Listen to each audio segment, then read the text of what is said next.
Good day. A few days after the fraught summit between the United States and China in Anchorage, Russia's Foreign Minister Sergey Lavrov has been received in China. It has been a rapturous reception, with the Chinese media going to extraordinary lengths to talk up the importance of what they call the Chinese-Russia strategic partnership. In fact, the Chinese have come up with all sorts of extraordinary words to describe this partnership, though they like to claim that it is less than an alliance, even though everybody who follows it closely can see that that is what it is. Moreover, it is not just the officials in the Beijing government who have been talking up Lavrov's visit. Apparently, the Chinese public has been extremely welcoming to Lavrov also. And I have learnt that in some Chinese netizens have even been speculating that the Chinese took a decision to receive Lavrov in Guilin, one of the more scenic provinces of the Chinese People's Republic, because in Chinese, Guilin is homophonic with the word honourable neighbour. In reality, I suspect that the Chinese decided to transfer the meeting to Guilin because of concerns about the pandemic, which makes meetings in Beijing itself difficult at this time. It is also undoubtedly because of the pandemic that the visit was by Lavrov rather than by Vladimir Putin himself. Normally, on an event such as this, it would be Putin rather than Lavrov that would be traveling to China at this time, but Putin has remained in Moscow largely and has failed to meet visitors, foreign visitors, precisely because of the pandemic. Putin and China's leader, Xi Jinping, have, however, been in contact with each other, and they have just issued a joint statement which also talks up Chinese-Russian ties in rapturous terms. I would add that the timing of the visit of Lavrov to China is intended to commemorate the 20th anniversary of the signing of the Chinese-Russian Friendship Treaty in 2001, when the then Chinese leader Jiang Zemin visited Moscow and signed this treaty there. That treaty has been the basis of cooperation between China and Russia ever since, but it is fair to say that this cooperation has now deepened beyond anything that was probably envisaged at the time when that treaty was signed in 2001.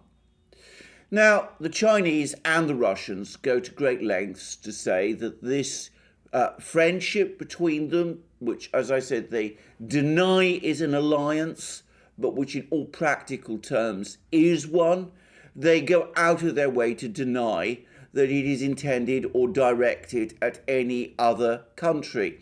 So, for example, I read in an article in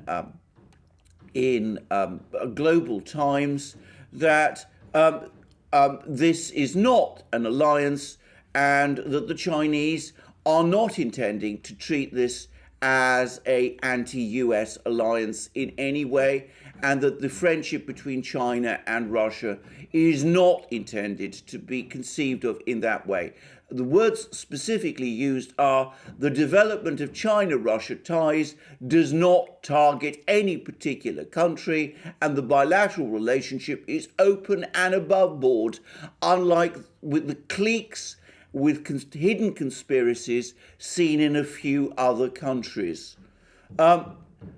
Those sentiments are, however, contradicted by the title of the article in which those words appear, because the title of the article is China-Russia Partnership, Key to Balance US Hegemony.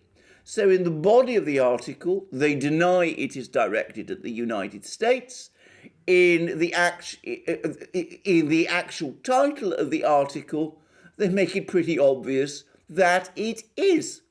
Moreover, the Chinese have been talking at great length about how this relationship supposedly now has no upper limits. And this is another article which appears, this is actually an editorial in Global Times. China-Russia cooperation has no upper limits.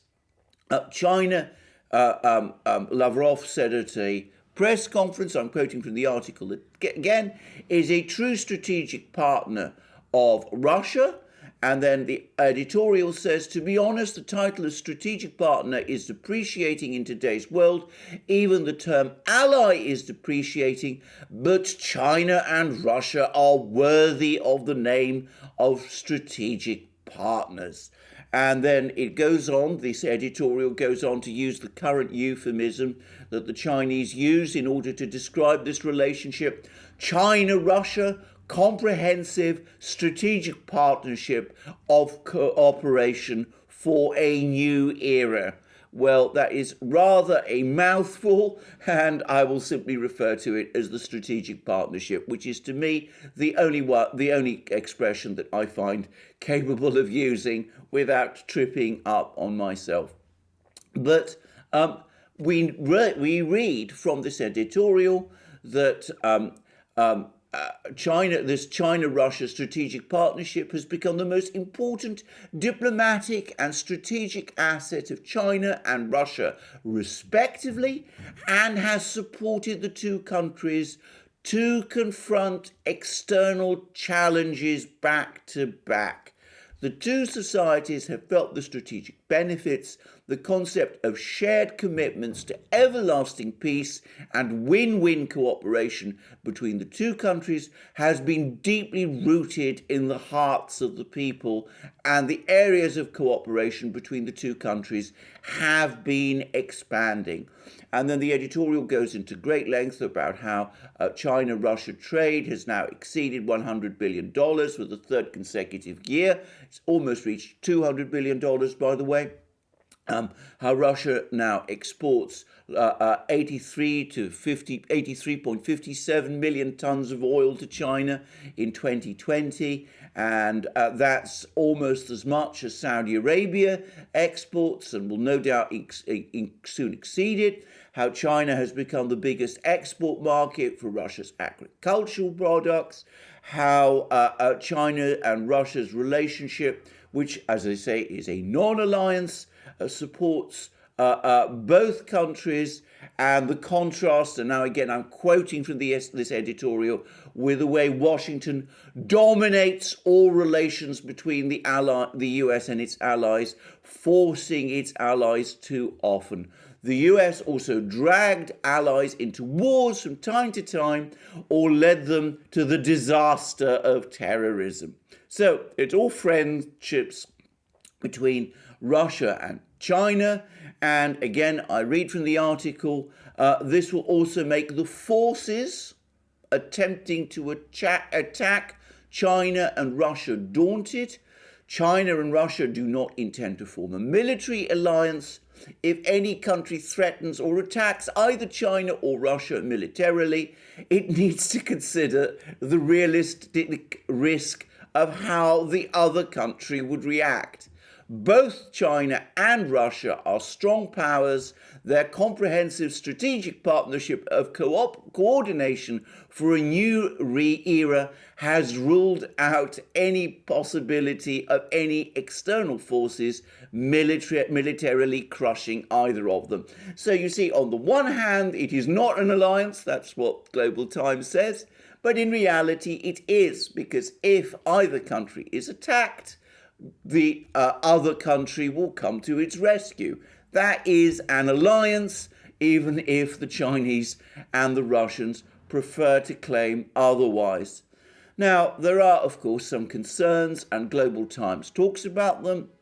It says, for example, that some Chinese worry that once Russia's leadership changes, Russia may tilt towards the West and join the containment against China. However, it discounts that possibility, and I actually agree.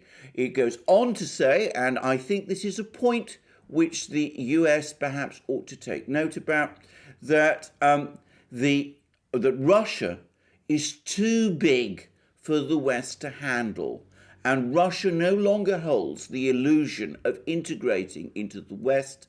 Russia's national interests require a multipolar world where Russia itself is one pole. This fits China's aspirations fundamentally, yet it diverges essentially from what the US believes in. And that, I think, is correct. I think that exactly puts the finger on what the whole issue is. The Russians initially did see, after the Cold War, their country as integrating itself fully with the West. It found that any attempt for Russia to do so ran into a profusion of obstacles. The European Union would not let Russia join because it was too big.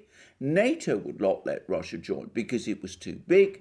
And the US insisted on a senior relationship with Moscow, one of master and servant, which the Russians ultimately found unacceptable.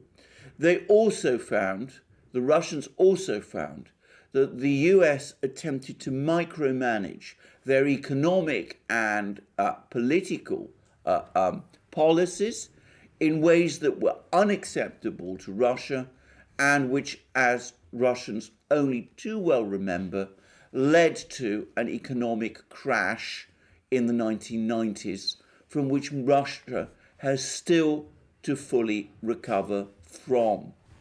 Anyway, those are the Chinese comments. What about the Russian ones? Well, Sergey Lavrov has given all kinds of interviews whilst in China and on the eve of his visit. And he has also talked in rapturous terms about the Chinese-Russian partnership. Perhaps the most interesting one, from my point of view, is that he was talking at length, and this is in response to a Chinese question at a press conference about China and Russia merging their international payments systems. What Lavrov is talking about is SWIFT. SWIFT is the international banking payment system, which was created after the Cold War and of which Russia is a part.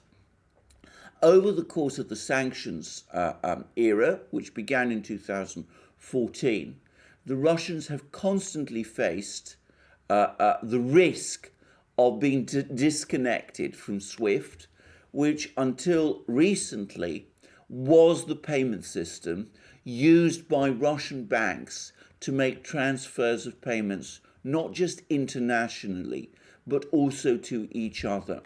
The Russians, as Dmitry Peskov, Putin's spokesman, has said, took this threat increasingly seriously, and they have now developed a parallel payment system of their own. Lavrov talked in response to a Chinese question at a press conference about the Russians developing their own system, not just in parallel with that which already exists in China. China has long had its own domestic payment system, but actually merging or connecting those two systems, the Russian and the Chinese ones, with each other. I will set out exactly what Lavrov says.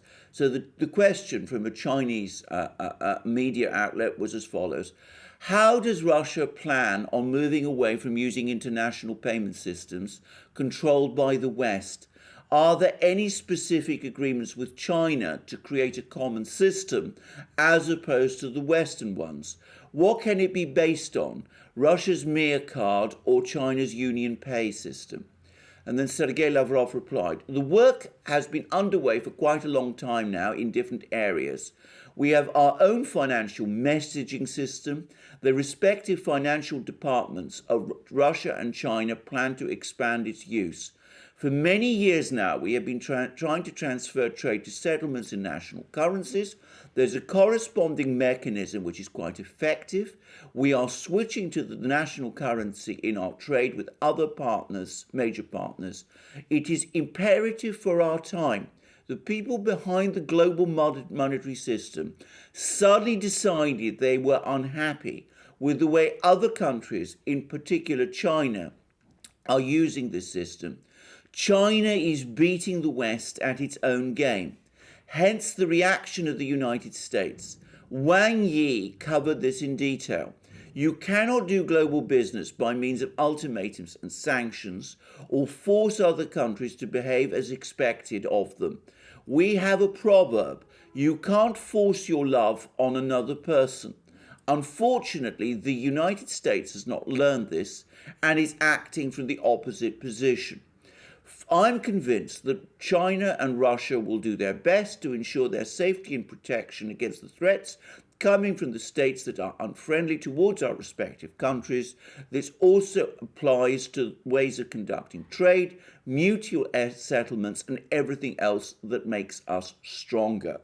And in fact, we learn from other people, it's important to say that Lavrov himself is not a finance person, that the Russia Mir card, which is a credit and debit card system independent of MasterCard and Visa, which the Russians created after the 2014 crisis, and China's Union Pay system, which is China's much more long-established system, are indeed now in contact with each other, and the Russian and Chinese alternatives to SWIFT, which are now both operating, are indeed going to establish contacts with each other and are going to make transfers between each other possible in ways which bypass SWIFT.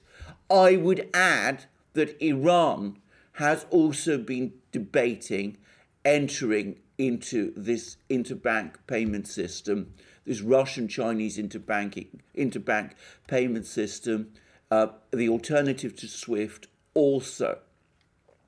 I would also add that over the last couple of years, the share of national currencies, the ruble and the RMB, in financial settlements between China and Russia, as these two countries increase their mutual trade with each other, has risen, and now, by some estimates, exceeds 50% of the trade. I would add, and this is a point which I think few people appreciate, that the ruble, which is a free-floating currency, unlike the Chinese currency, the RMB, though it fluctuates widely against the dollar and the euro, depending on the price of oil, is actually very stable in relation to non-Western currencies, such as the Chinese RMB and the Indian currency also. So, in fact, for most of the world, it is a fairly stable currency. It is only against the dollar and the euro that it seems to fluctuate. Regardless of that, the Russians believe, and they are right to do so, that the more their currency is used for international settlements with non-Western countries, the stabler and harder it will become. Of course, all of these topics of discussion and cooperation that Lavrov talked about while in Guilin meeting the Chinese there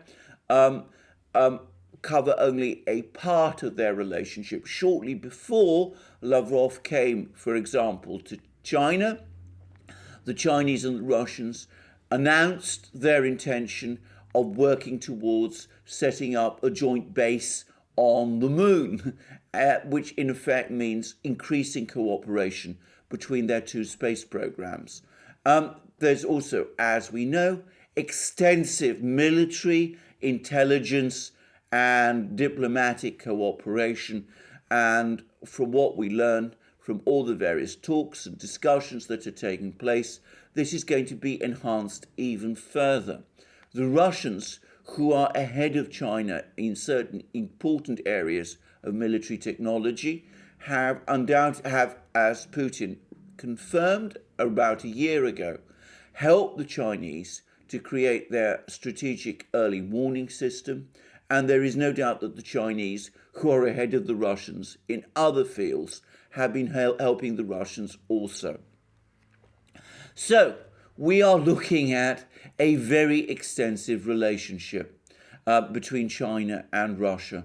But perhaps the most interesting words of all, for me, were contained in a press conference which Putin gave on the eve of the visit. And it seems to me that this was a lecture, in effect, a lecture by Lavrov, the world's most experienced and arguably leading diplomat, to the United States about the way in which the United States conducts its foreign policy. These are such interesting words that I'm going to quote them precisely.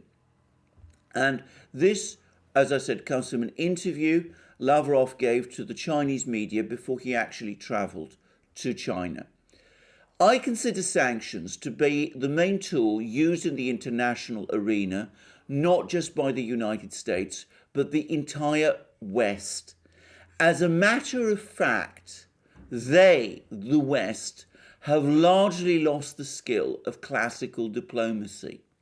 Diplomacy is about relations between people, the ability to listen to each other, to hear one another, and to strike a balance between competing interests. These are exactly the values that Russia and China are promoting in diplomacy. Whenever a diplomatic or a political dialogue turns to the language of ultimatums, and partners are expected to acknowledge their mistakes or comply with demands, the whole thing stops being diplomacy. Whenever our Western partners, who are already using these methods, get politely rebuffed, they impose sanctions. Unfortunately, it is these manners that have taken root in the United States. It all started with President Obama and lasted during President Trump's 4 years in office. We are witnessing the same instincts in the new US administration.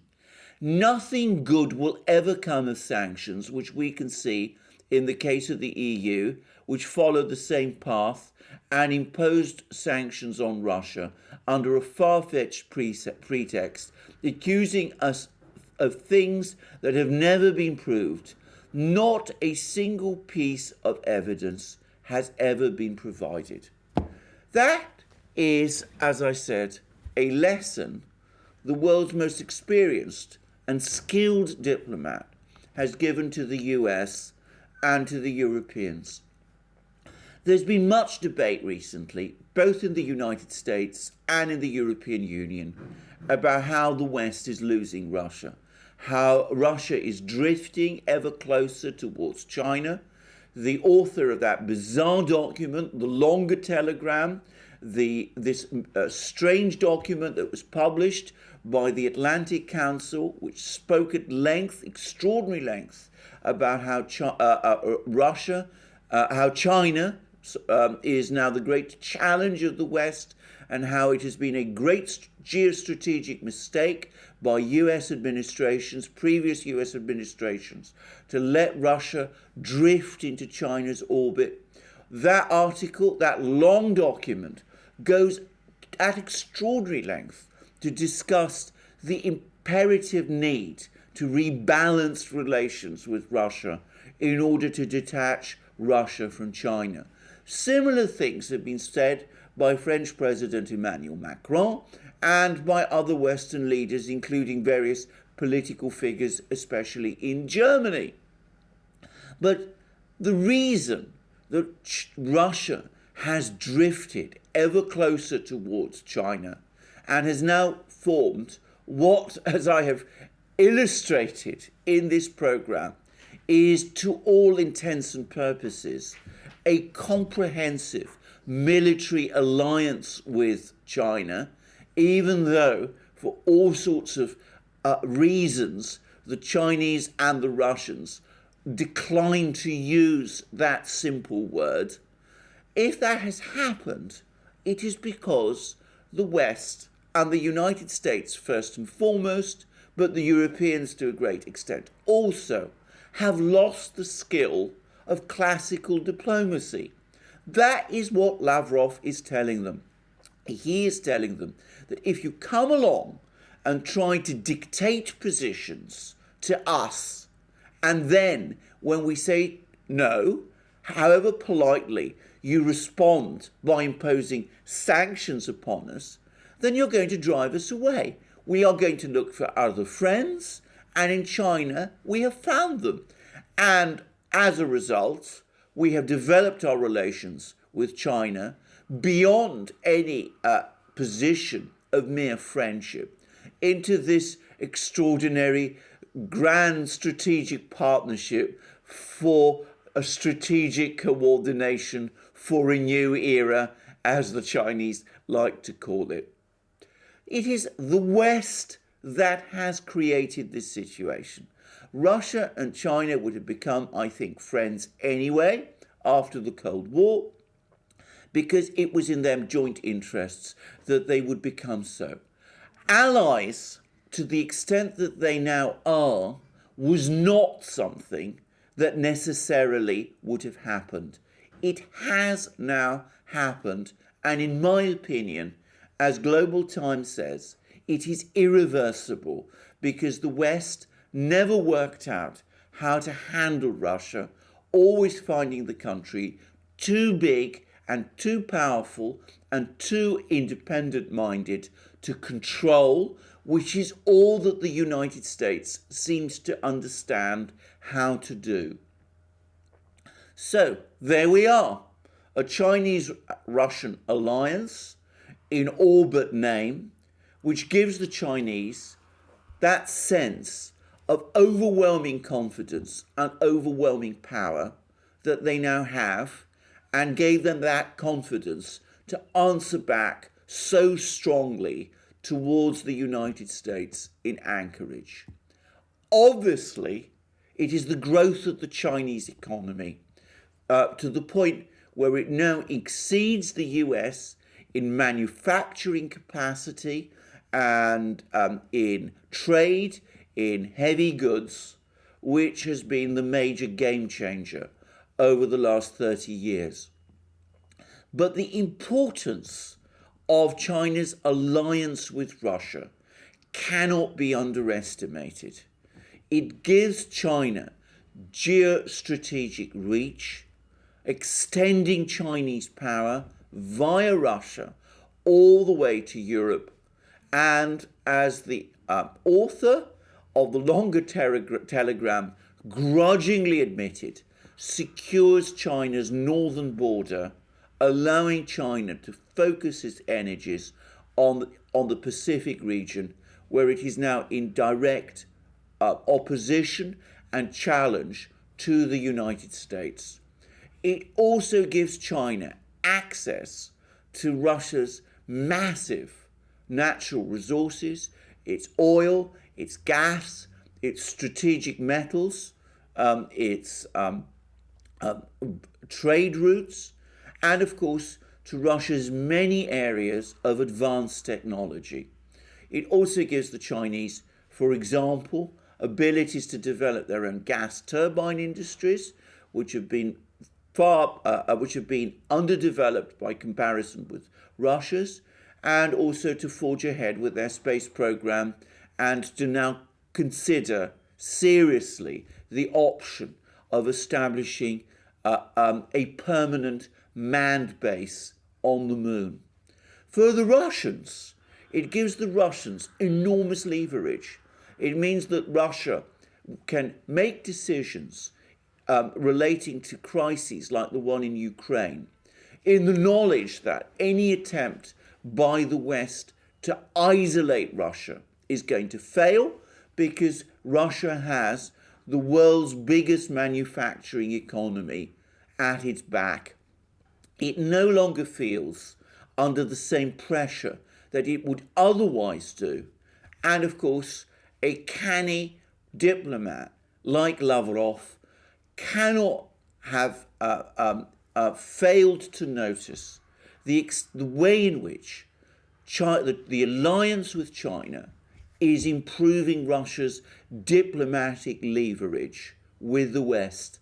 There would not be articles like the one like the longer telegram talking about the need to rebalance relations with Russia, and comments like the ones by Emmanuel Macron and by all those German politicians about the need to improve relations with Russia, if there were not growing concerns in the West that Russia is moving too close to China and is falling into China's orbit. Improving, strengthening the alliance between Russia and China actually, in the long term, increases Russia's diplomatic leverage over the West and enables the Russians to look forward in time to better relations, if not with the United States, then with some West European countries. This alliance between Russia and China is a diplomatic, geostrategic game changer. It's the single biggest event that has taken place in the geostrategic landscape over the last 30 years. It was, as I said, not predestined, but now that it has happened, each country sees so many advantages in it for themselves that there is no conceivable way that they will go back on it, despite what some people in Washington and Europe may think. Thank you for joining me for this program. Please check me out on future programs, both on this channel and in our other channels, our main channel, the Duran. Please also, where I do programs with my colleague and friend, Alex Christoforou. Please also check us out on, my friend Alex Christoforou's own channel, and also our new channel where we show you our interactions with our viewers during our live streams. You will find links under this video. Please also check us out on our other platforms, BitChute, Library, Rumble, and especially Odyssey, which we have found to be a wonderful platform. Please also support us to the extent that you can through PayPal, Patreon, and Subscribestar. And remember, we accept payments in Bitcoin and other such currencies. Please also check us out on our shop, where you'll find wonderful things like our famous magic mugs, our amazing t-shirts, long-sleeved and short-sleeved, our sweatshirts, our hats, our hoodies, and the rest.